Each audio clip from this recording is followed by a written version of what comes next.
আজকের ক্লাসে সকলকে স্বাগতম। এই পর্বটি আমরা এর পূর্বে দেখিয়েছি, আমাদের পেজে ভিডিওটি আপলোড করা আছে, প্রয়োজনে আবার দেখে নিতে পারেন। আমরা আজকে দ্বিতীয় পর্বটি দেখাবো। এর জন্য ইনসার্টে গিয়ে আমরা ক্রিয়েট নিউতে গিয়ে আমরা ক্লিক করে আমরা একটি নতুন পেজ নিয়ে নিব।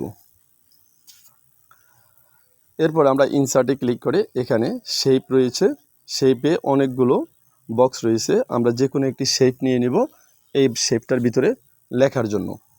আপনি আপনার পছন্দ মোতাবেক যে কোনো ধরনের একটি শেপ পছন্দ করে নিতে পারেন। আমি এই শেপটি নিয়ে নিলাম। তো এখানে আমি পেজের ভিতরে শেপটি সুন্দর করে আমি বসিয়ে দিব। এরপর রাইট বাটনে ক্লিক করে এডিট টেক্সটে ক্লিক করব। ফন্ট সাইজটা একটু বাড়িয়ে নিব যাতে আমার লেখাটা একটু বোঝা যায় এবং বড় ধরনের হয়, লেখাটা অক্ষরগুলো একটু বড় বড় হয়। আমি এই বক্সটার ভিতরে লিখব শিক্ষক পরিচিতি। এবার আমি এটাকে একটু ডানে বামে একটু কিংবা মাঝে যে কোনো একটি জায়গায় আমি সেট করে নিব। আমি শিক্ষক পরিচিতি লেখাটা একটু ফন্টটা একটু বড় করে নিলাম, একটু বোল্ড করে নিলাম। এবার আমি পিছনের ব্যাকগ্রাউন্ডটা একটু পরিবর্তন করে নিব।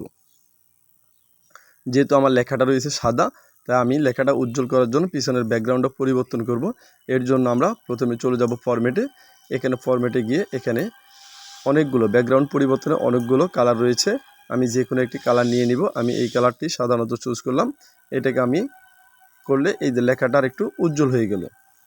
আমি এই লেখাটাকে একটা অ্যানিমেশন দিব।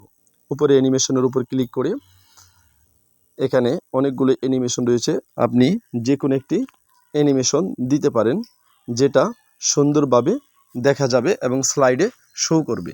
তা আমি এখানে অনেকগুলো অ্যানিমেশন থেকে একটি অ্যানিমেশন চুজ করে নিলাম। এখানে আপনার অ্যানিমেশনটা কী ধরনের আসবে, ফাস্ট আসবে না স্লো আসবে, সেটা আপনি দিতে পারেন এখান থেকে।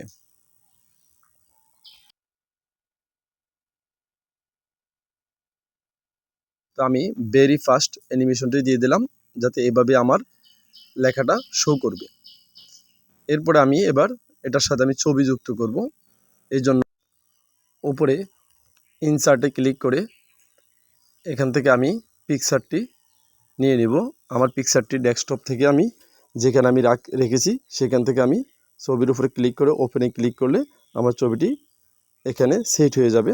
এবং ছবিটি যেহেতু বাম দিকে মুভ করা, তাই আমি পেজের ডান পাশে বসালাম। ছবিটি একটু ছোট বড় করে নিতে পারেন। এই ছবিটিকেও একটি অ্যানিমেশন দিতে হবে। আমাদের উপরে লেখাটা আমরা প্রথমে অ্যানিমেশন করেছি, এখন এটাকে আমরা একটু অ্যানিমেশন দিয়ে দিব।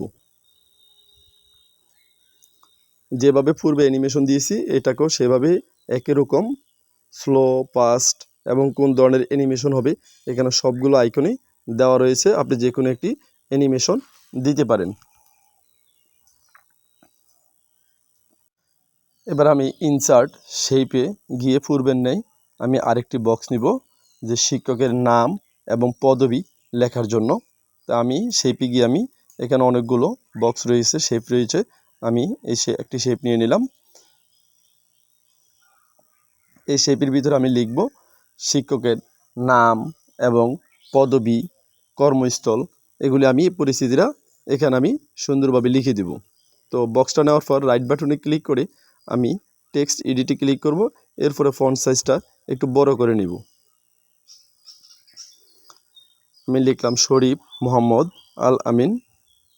এরপরে আমি লিখব, পরের লাইনে লিখব, আমি এই লাইনটাকে একটু কালার করে দিব এবং পিছনের ব্যাকগ্রাউন্ডটাকেও একটু পরিবর্তন করে দিব যাতে লেখাটা সুন্দরভাবে উজ্জ্বল হয় এবং স্লাইডে ভালোভাবে দেখা যায়।